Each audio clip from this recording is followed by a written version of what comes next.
What is going on, guys? Welcome to today's video. In today's video, we have to pull the box out of clickbait because at Brashnats on the weekend, we stripped most of the teeth off the flex plate. So we were actually this close to not being able to make it out and do our skid. So we, from our friend Mitch with Chaotix, which is now actually sold, believe it or not. That's a completely different story for another time. There is another car coming. It's VK coming. It's going to be a fucking monster. But anyways, okay, back to the track. So we've got a billet flex plate from him. So got the car on the hoist. We're about to put it up on the hoist. Just got the first two bolts out, which are really annoying because you've got to get them from the top. Car goes up, and hopefully this isn't too much of a pain. So let's get straight into it.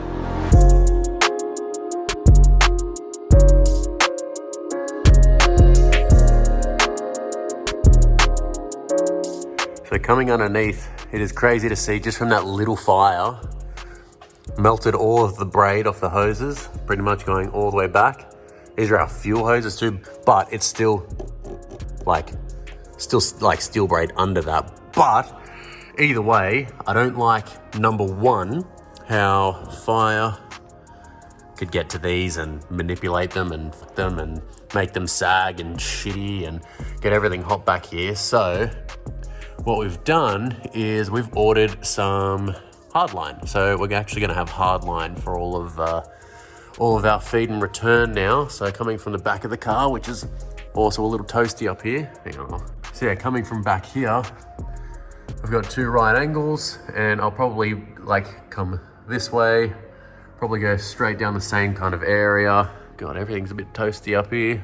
Probably go above that bar if I can. But yeah, then the goal is to, I wonder if I can go down there. Doubt it. But yeah, the goal is to get them away from the bottom of the car, because at the moment in a VE chassis, you've got a chassis rail right here, and then it disappears into the bottom of the car.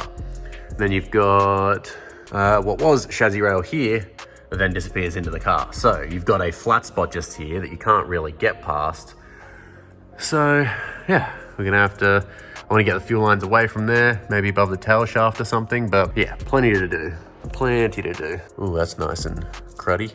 Oh, that must be the wiring to the transcooler.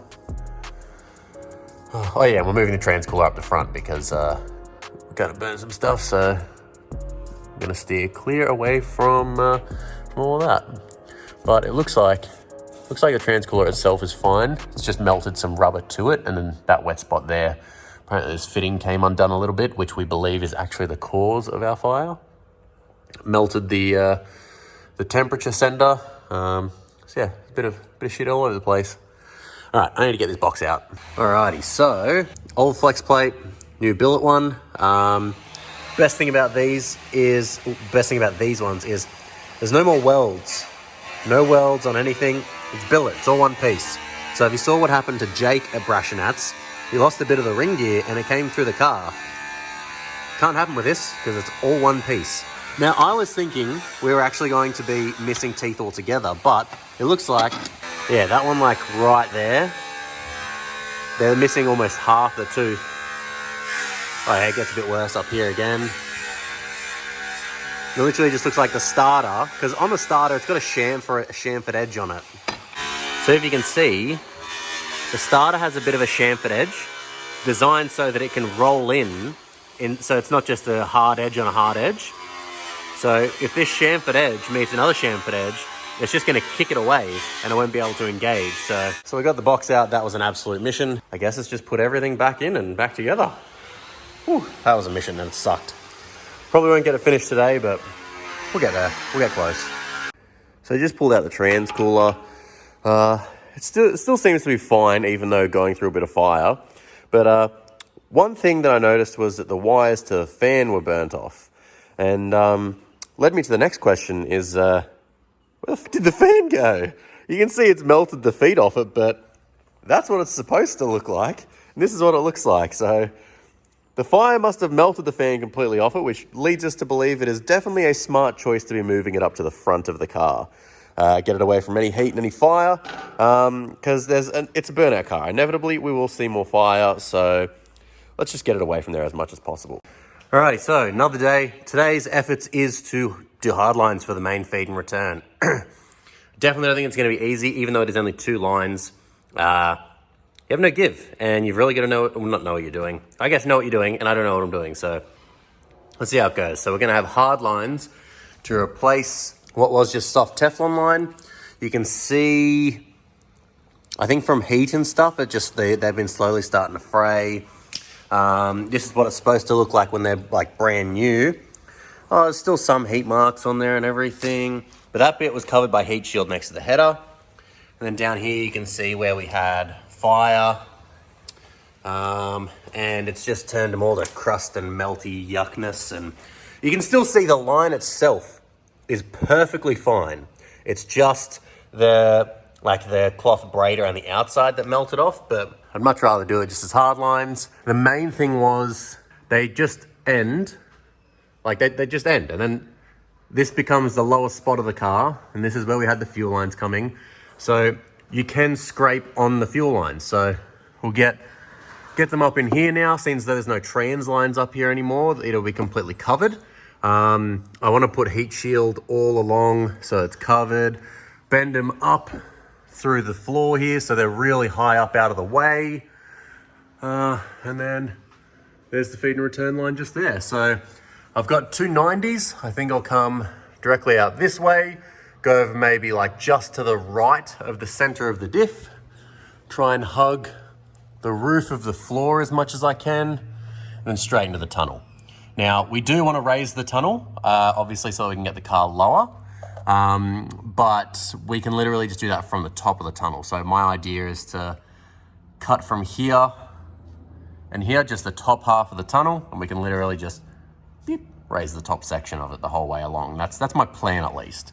So anything that's down here by the rail should never have to move and will be completely fine. So I'm gonna try and figure this out. I might try and do the return first, see how we go, and yeah, and then I'll come back to you. Alrighty, I'm gonna give it a go and then I'll come back. Alrighty, so that was actually a success. So you can see, I think the Aeroflow pipe bender, I think the equivalent of what is dash 10, it's too big for it, so it still kind of stretches it. Still did like a mandrel bend, so I don't think there's going to be any kind of restriction in that.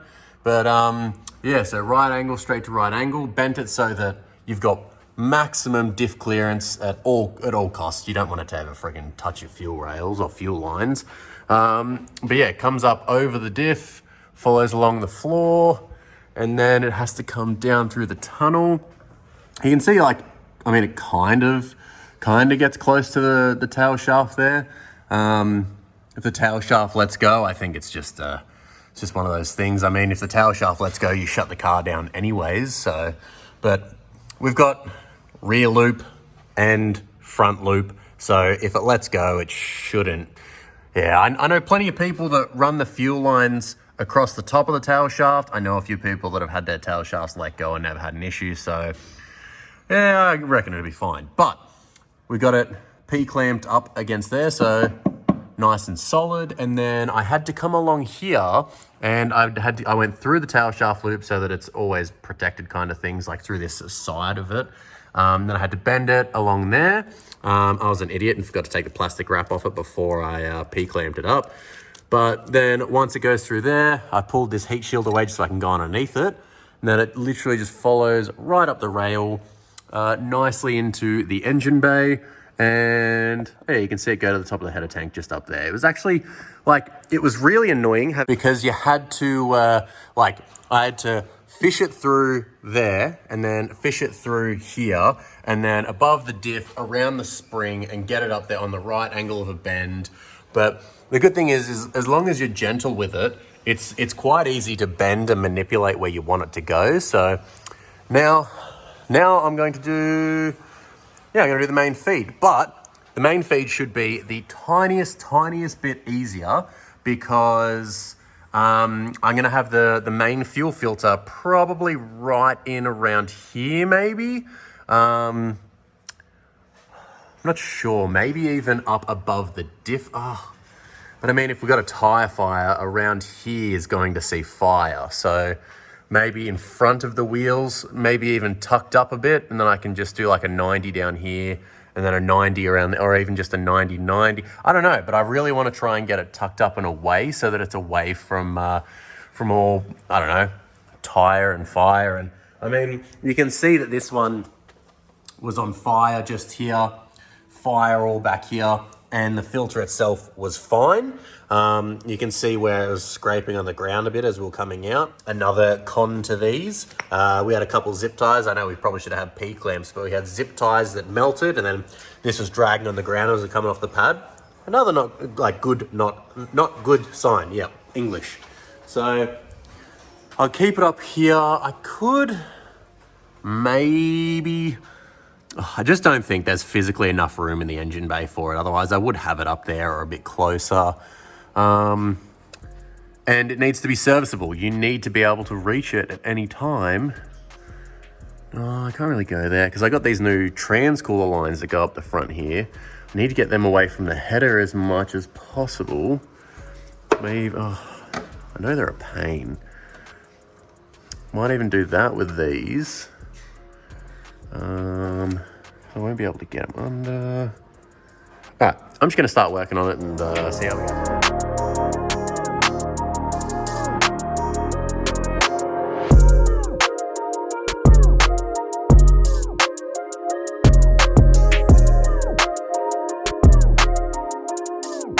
Alrighty, so hard lines done.